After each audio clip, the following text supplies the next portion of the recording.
The first warning came as silence. Satellites stopped reporting. Deep space arrays went blind. Orbital stations vanished from radar without debris, without heat signatures, without explanation. Then the sky dimmed. Not gradually, not like clouds, but suddenly, as if something massive had slid between Earth and its sun. Across every continent, people looked up and saw unfamiliar shadows stretching across the atmosphere, enormous shapes cutting through starlight, blotting out constellations that had guided humanity for thousands of years.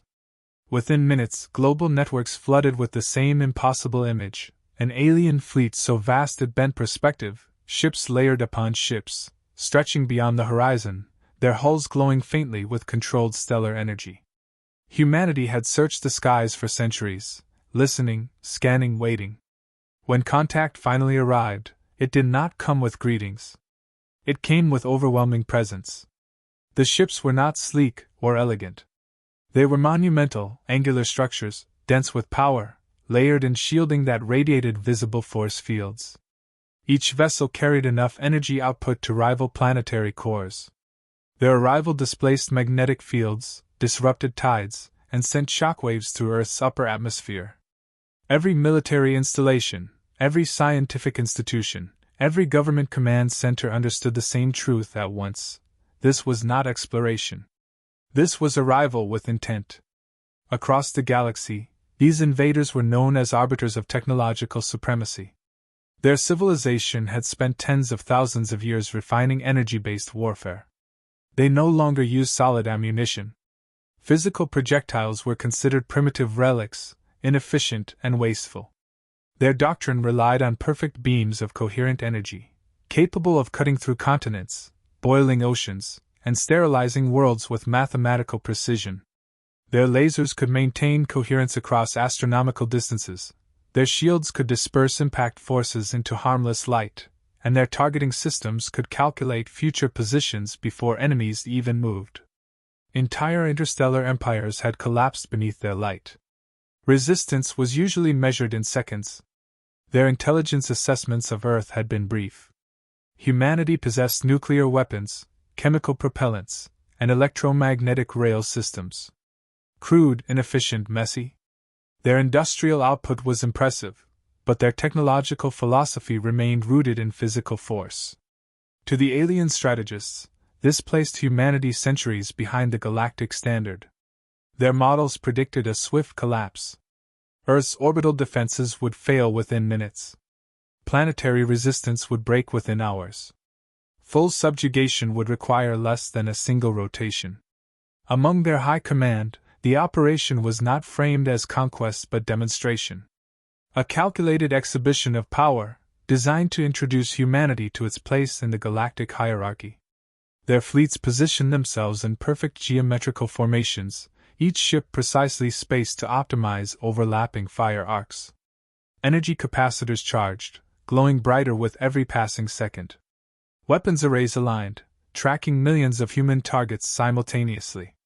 Their commanders waited calmly, confident, detached, certain that the coming engagement would be a simple correction of evolutionary arrogance. On Earth, the mood could not have been more different. Emergency protocols activated across the planet. Strategic bunkers sealed. Civilian evacuation orders flooded every broadcast channel. Military fleets scrambled from orbital docks.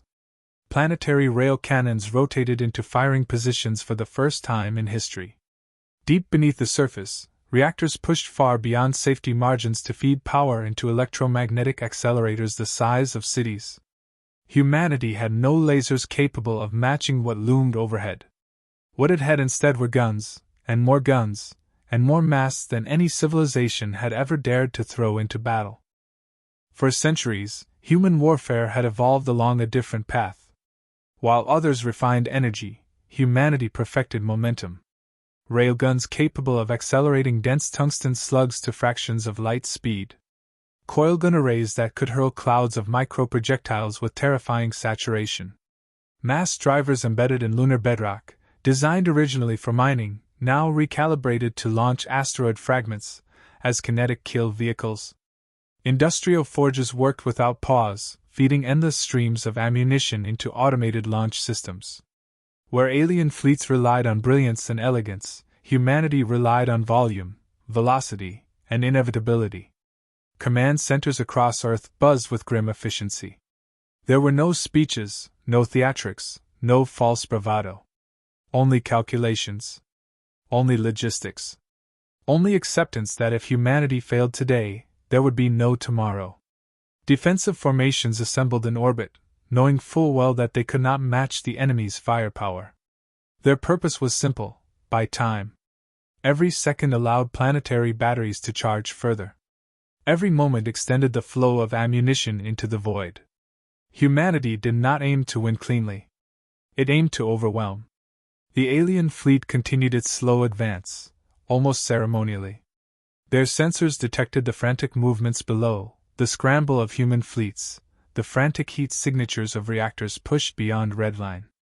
They recorded it all with detached curiosity. To them, this was the predictable panic of a primitive species facing its evolutionary superiors. They prepared to teach a lesson the galaxy had learned long ago: energy defined dominance, and those who wielded it ruled. In the final moments before engagement, the alien armada powered its primary arrays. Space itself seemed to glow as vast banks of coherent light aligned across the formation. Their targeting systems locked onto cities, orbital habitats, military installations, and power grids simultaneously. The first strike was calculated to cripple planetary infrastructure, sever command networks, and decapitate leadership in a single, surgical blow. After that, resistance would collapse naturally.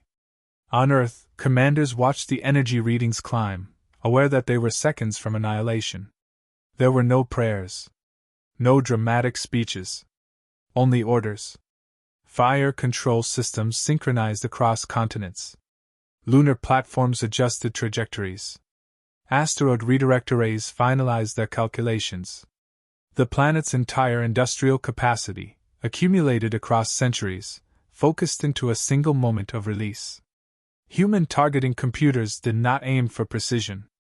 They aimed for saturation. Every vector of space surrounding the alien fleet became a firing lane. Billions of dense projectiles were queued for launch. Each slug carried enough kinetic energy to shatter warships. Each microfragment was capable of shredding shields through cumulative impact. Humanity prepared to turn space itself into a storm of unstoppable mass. As the alien commanders prepared to unleash the light of stars, they felt only mild curiosity about the resistance they were about to erase. Their predictions were flawless. Their mathematics perfect. Their confidence absolute. They had no concept of what awaited them. They believed the battle would be decided by energy. They did not yet understand that momentum does not negotiate, does not dissipate, and does not care how advanced its target might be. And in that moment, as the first beams of coherent light surged toward Earth, humanity released everything it had.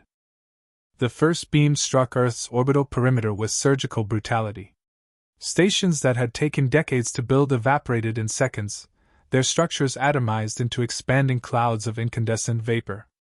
Defensive platforms vanished before their crews could even register impact.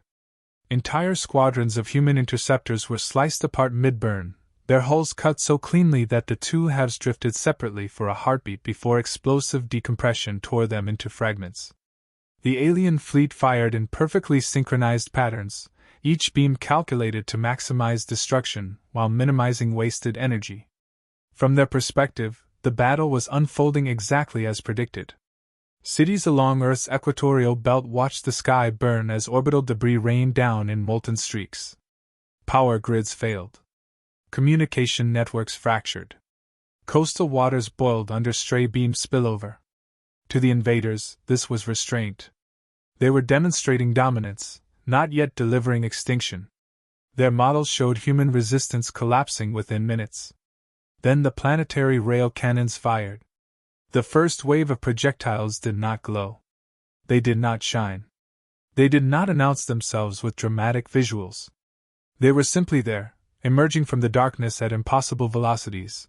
Compact slugs of tungsten and composite alloys accelerated to fractions of light speed. The leading edge of the barrage crossed the distance between Earth and the alien fleet in less than a second. Alien shields responded instantly, flaring into existence as vast fields of structured energy designed to disperse incoming attacks. Against energy weapons, they were flawless.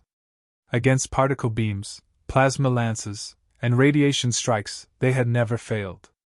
They had never been tested against raw momentum. The first impacts detonated across the forward shield wall, not with fire, but with force. The energy fields warped violently as trillions of joules of kinetic energy slammed into them. Shield matrices overloaded, unable to redirect the incoming mass quickly enough.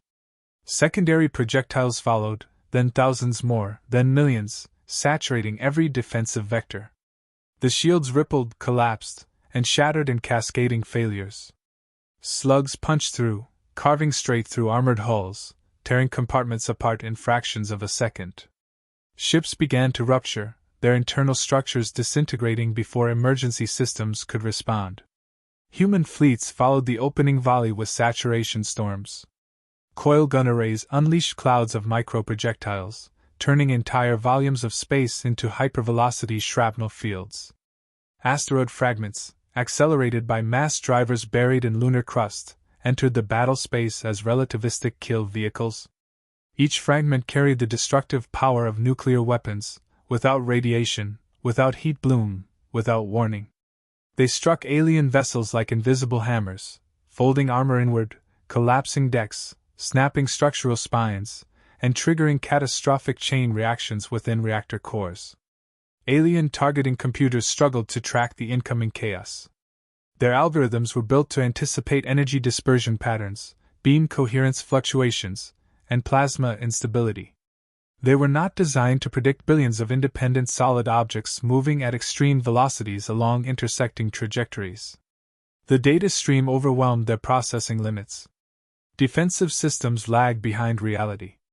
Ships began colliding with debris, wreckage, and each other as formation discipline collapsed under the storm. Command ships attempted to reposition, but momentum robbed them of time.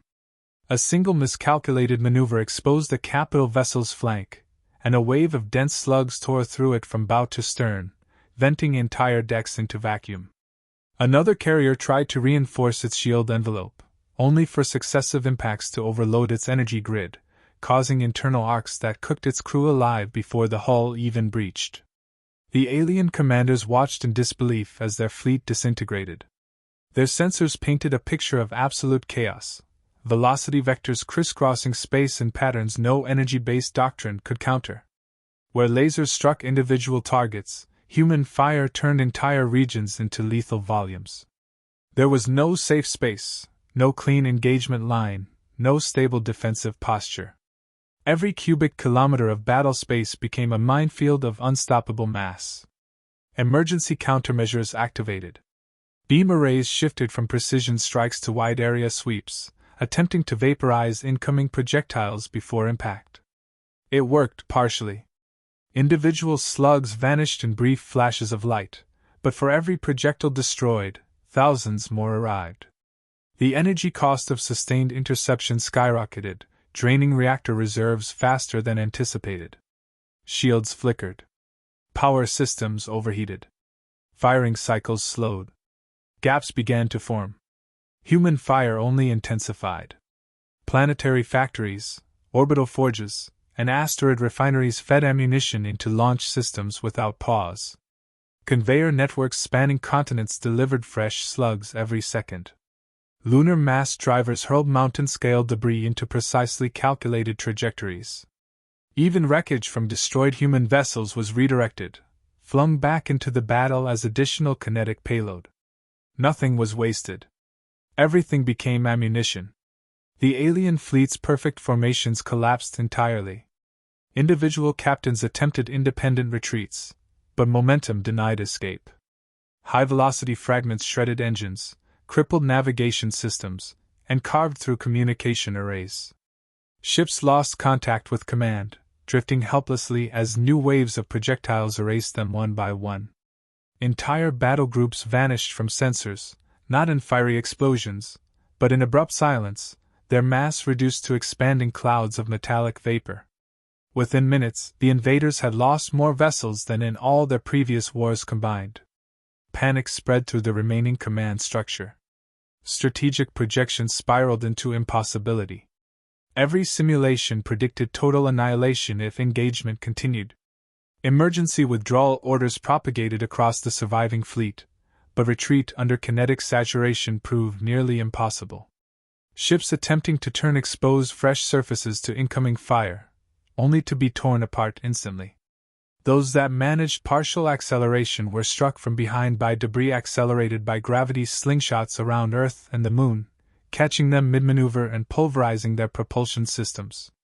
As the battlefield filled with wreckage, secondary collisions multiplied destruction. Hulks slammed into intact ships, their combined momentum obliterating both.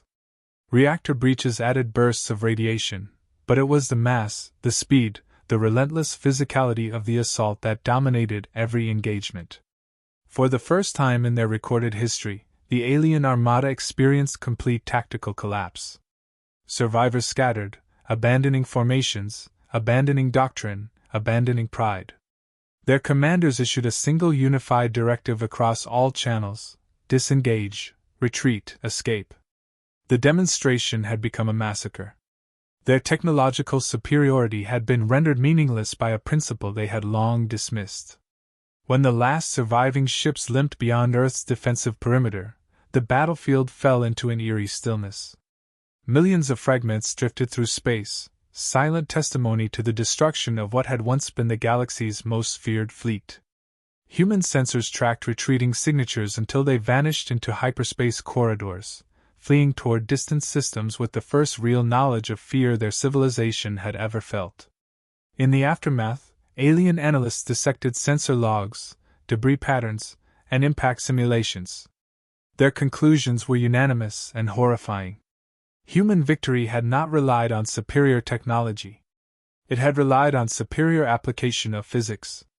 Momentum, once imparted, could not be negotiated with. Energy could dissipate. Shields could redirect. Lasers could burn. But mass and motion simply continued forward until something gave way. Their reports coined a new term to encapsulate the catastrophe: the doctrine of momentum. A doctrine built on the principle that enough mass, accelerated to sufficient velocity, could overwhelm any defense, collapse any shield, and erase any technological advantage. A doctrine that transformed every object into a weapon and every battlefield into a storm of inevitable destruction. Across the galaxy, military academies rewrote centuries of doctrine in a single day. Admiralties cancelled fleet deployments. Engineers scrambled to redesign shielding systems that could withstand continuous kinetic assault. None succeeded. The mathematics were merciless. There was no practical way to stop infinite mass without infinite energy. Humanity had not merely won a battle. It had rewritten the rules of war. Shockwaves from the battle rippled across the galaxy faster than any fleet could travel. Within hours, fragmented sensor data, distorted transmissions, and emergency distress signals reached every major civilization. What they described was impossible. The most technologically advanced armada in known space had been shattered by a species still classified as pre-energy dominance. Strategic councils convened in panic. Military doctrines older than entire civilizations were questioned overnight. Admiralties that had ruled unchallenged for millennia suddenly faced the realization that their supremacy had been built on a fundamental misunderstanding of warfare. Across thousands of star systems, analysts replayed corrupted battle recordings frame by frame. They watched as coherent energy beams struck dense projectile storms and failed. They observed shields collapsing not from overload, but from relentless physical impact. They saw formations unravel under kinetic saturation, not because of poor tactics, but because no formation could survive a storm where every cubic meter of space carried lethal momentum. The conclusions were brutal and unanimous. Energy supremacy had met its physical limit. Scientific institutions raced to understand what had gone wrong. The equations were simple, almost humiliatingly so. Momentum equaled mass multiplied by velocity. Humanity had maximized both. While galactic warfare optimized energy efficiency, precision, and elegance, humans had optimized inevitability.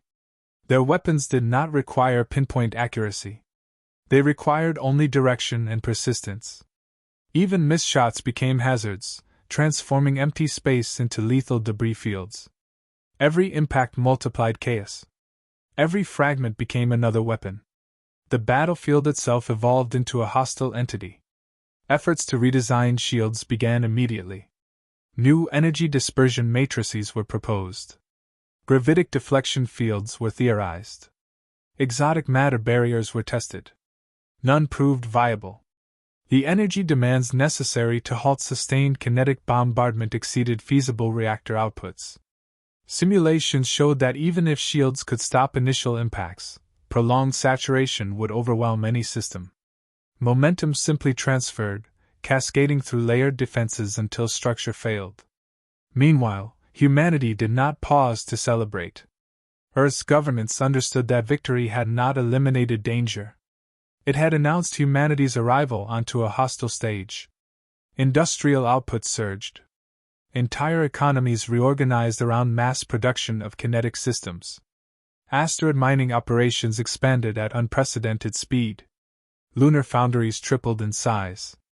Orbital factories ringed Earth and Mars, churning out railgun slugs, coil gun projectiles, and modular impact platforms without interruption. Where other civilizations sought refinement, humanity pursued scale. Strategists rewrote naval doctrine from the ground up. Fleets were redesigned around ammunition logistics rather than energy capacity. Warships became armored launch platforms, optimized to carry absurd quantities of kinetic payload. Entire vessels were constructed solely to transport mass. Gravity assist corridors were charted across the solar system, enabling projectiles to reach relativistic velocities using planetary slingshots. The solar system itself became a weapon, its gravity wells transformed into acceleration engines. Human engineers introduced saturation mathematics into every tactical calculation. Victory no longer depended on destroying targets directly. It depended on denying the enemy safe space. Engagement zones were expanded to encompass entire orbital volumes. Battles became three-dimensional storms, where movement itself became lethal. Enemy ships no longer maneuvered to gain advantage, but to avoid annihilation. Other civilizations reacted with terror. Diplomatic channels flooded with pleas, treaties, and alliances. Empires that had once dismissed humanity now scrambled to court it. Defensive coalitions formed overnight, hoping that proximity to human fleets might offer protection. Smaller species begged for technological exchange, desperate to learn kinetic warfare before they became targets themselves. Some attempted to replicate human methods. Their early efforts ended in catastrophe. Without centuries of experience managing high-velocity mass systems, their factories detonated, their launch platforms failed, and their ammunition handling systems tore themselves apart. Humanity's mastery of momentum had not. And their ammunition handling systems tore themselves apart. Humanity's mastery of momentum had not emerged overnight. It was the product of millennia of warfare, industrialization, and relentless engineering. Copying the hardware proved easy. Copying the expertise proved nearly impossible. The first galactic counter-wars erupted within months. Old rivalries reignited as civilizations attempted to seize strategic resources before humanity consolidated its advantage. Traditional laser fleets clashed, only to find their engagements suddenly obsolete. Wherever human task groups intervened, battles ended abruptly. Entire enemy formations vanished beneath kinetic saturation. Fortress worlds that had withstood centuries of siege fell in minutes. Defensive networks collapsed under relentless bombardment. Resistance became synonymous with extinction. Human commanders quickly realized that fear was as powerful as firepower. They began deploying demonstration strikes. Single projectiles, accelerated to near light speed, were fired across interstellar distances, obliterating uninhabited moons, shattering asteroid belts, and carving planetary rings into expanding clouds. Each strike was accompanied by simple telemetry data, mass, velocity, impact energy. No threats were issued. No ultimatums delivered. The message was implicit. This was what momentum could do. Across the galaxy, the psychological impact surpassed physical destruction. Military doctrines collapsed. Entire academies closed, unable to reconcile centuries of training with the new reality. Admirals resigned. Defense ministers vanished. The very concept of strategic equilibrium disintegrated. War was no longer about maneuver, deception, or precision. It was about who could throw more mass, faster, for longer. Human fleets expanded outward, not as conquerors, but as enforcers of a new order. They dismantled slaving empires, crushed predatory regimes, and annihilated pirate coalitions that had plagued trade routes for generations. Their interventions were swift, brutal, and final. Few targets required more than a single engagement. The galaxy learned that human mercy lay in speed. Resistance only prolonged suffering. As stories spread, humanity's reputation transformed. They were no longer seen as primitives wielding crude weapons. They became something far more unsettling, a species that had turned the fundamental laws of physics into instruments of absolute dominance. Legends formed almost immediately. Tales of human battles circulated across star systems, growing more dramatic with each retelling. They spoke of fleets erased in heartbeats, of planets shattered by single shots, of suns briefly dimmed by passing projectile storms. Among alien philosophers and historians, debates erupted. Some argued that humanity's approach represented a regression, a barbaric reliance on brute force. Others countered that it marked the ultimate evolution of warfare, a return to foundational principles stripped of unnecessary complexity. Momentum, they concluded, was universal. Energy could change form, but mass and velocity governed every interaction. Humanity had simply embraced inevitability. Deep within Earth's strategic councils, a quieter realization took hold. Momentum warfare was not merely destructive. It was stabilizing. By making conflict catastrophically decisive, it removed incentives for prolonged war. No civilization could afford escalation. No fleet could survive attrition. Every engagement risked annihilation. In this new reality, diplomacy became essential. Negotiation replaced intimidation. Treaties carried real weight, enforced by the silent presence of human fleets waiting beyond sensor range. Thus, a strange peace settled across vast regions of the galaxy. Trade resumed. Borders stabilized. Ancient feuds cooled. Not out of goodwill, but out of fear of what unchecked momentum could unleash. Humanity had not conquered the stars. It had intimidated them into caution. Yet even as stability spread, humanity continued to build. Their industrial output climbed ever higher. Their logistical networks stretched across systems. Their weapon platforms grew larger, faster, more efficient. Momentum, once unleashed, demanded constant refinement. Engineers sought greater velocities. Strategists sought denser payloads. Physicists explored relativistic thresholds once considered theoretical. In the depths of classified research facilities, new concepts emerged. Not merely projectiles, but celestial-scale weapons. Not merely fleets, but system-level bombardment architectures. Humanity had tasted what momentum could achieve and was no longer content with planetary warfare. The galaxy watched, uneasily aware that the first contact massacre had only been the opening chapter. The doctrine of momentum was still evolving. The final challenge emerged from beyond charted space, where ancient civilizations had withdrawn long before recorded history. Signals began to arrive distorted and fragmented, carrying energy signatures so immense they warped sensor arrays. Entire star systems went silent without detectable explosions, their gravitational patterns collapsing into chaotic noise. Deep space probes vanished. Long-range telescopes recorded fleeting glimpses of structures the size of planets, surrounded by shield networks that spanned millions of kilometers. The galaxy had encountered a force older, larger, and far more powerful than any before it. This civilization did not announce itself. It advanced methodically, extinguishing systems that resisted and bypassing those that posed no threat. Its fleets wielded lasers capable of cracking planetary crusts, particle beams that destabilized stellar fusion, and shields that bent spacetime around them. Entire defensive coalitions dissolved upon first contact. Even civilizations that had adopted partial kinetic doctrines found their weapons insufficient. Their mass drivers lacked the scale. Their velocities fell short. Their saturation levels failed to breach the layered defenses of these ancient machines. When their advance reached the outer boundaries of human-controlled space, the alarms were immediate and absolute.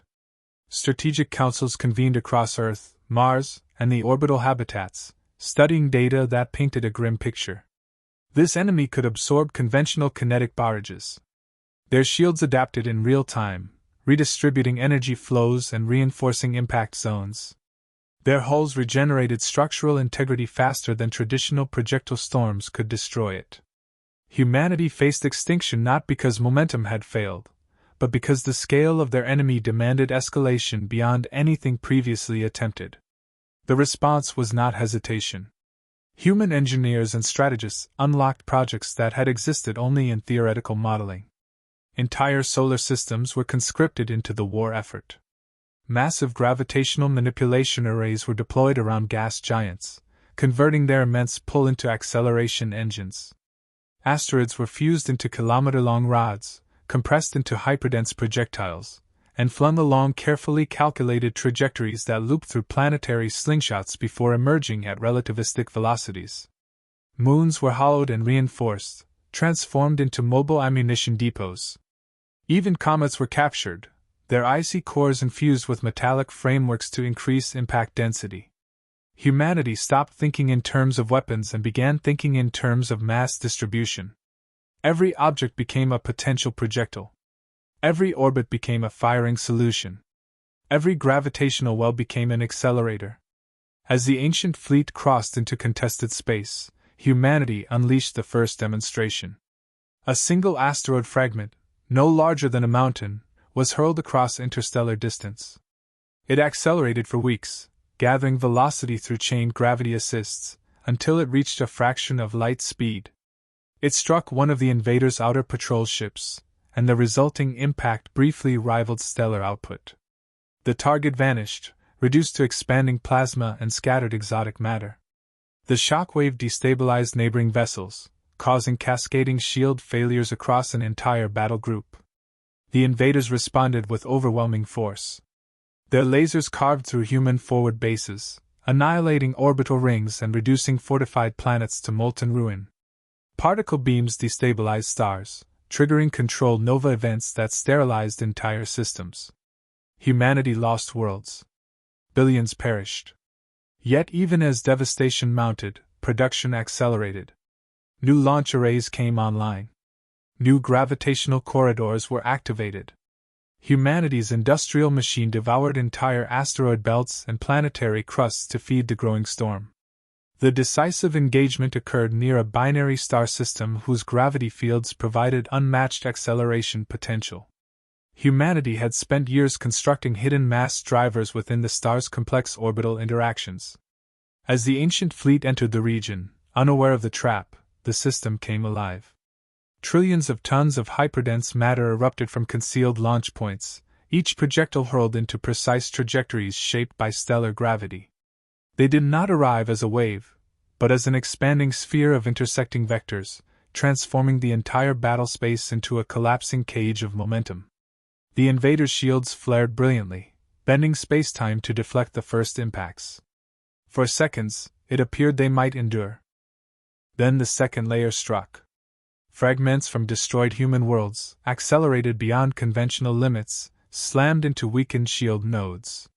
Shield networks fractured. Hulls buckled. Internal compartments collapsed under inertial stress. The invaders attempted to maneuver, but every vector led into fresh torrents of mass. Their formation disintegrated, their coordination shattered. Even their adaptive systems failed to compensate for the sheer complexity of the kinetic environment. Human strategists had calculated everything. Every gravitational interaction. Every collision cascade. Every momentum transfer. The battlefield became a self-sustaining storm, where each impact generated debris that became the next wave of destruction. The ancient fleet was caught inside a feedback loop of kinetic annihilation. Capital ships the size of continents were torn apart. Planet-scale constructs fractured, their fragments hurled outward as secondary projectiles. Entire squadrons vanished in moments, erased not by explosions, but by the silent, unstoppable passage of hypervelocity mass. The climax came when humanity executed the final evolution of the Doctrine. They launched a stellar core fragment. Extracted from a collapsed star and stabilized through exotic containment, the fragment was accelerated using chained gravity slingshots across multiple systems. When released, it carried momentum sufficient to destabilize planetary orbits. It struck the invader's central command construct, a structure that had survived countless wars. The impact collapsed its internal gravity fields, triggering a chain reaction that tore it apart from within. The resulting energy release rivaled supernova output, blinding sensors across half the galaxy. With their command core annihilated, the remaining invader fleet collapsed into disarray. Humanity pursued relentlessly, saturating retreat corridors, closing escape vectors, and dismantling surviving vessels piece by piece. Within hours, the ancient civilization's military presence ceased to exist. In the aftermath, silence spread across the stars. Humanity had not merely won. It had demonstrated the ultimate expression of momentum. Not as a tactic, not as a weapon, but as a philosophy of warfare. Everything, when given sufficient velocity, became unstoppable. Energy could be matched.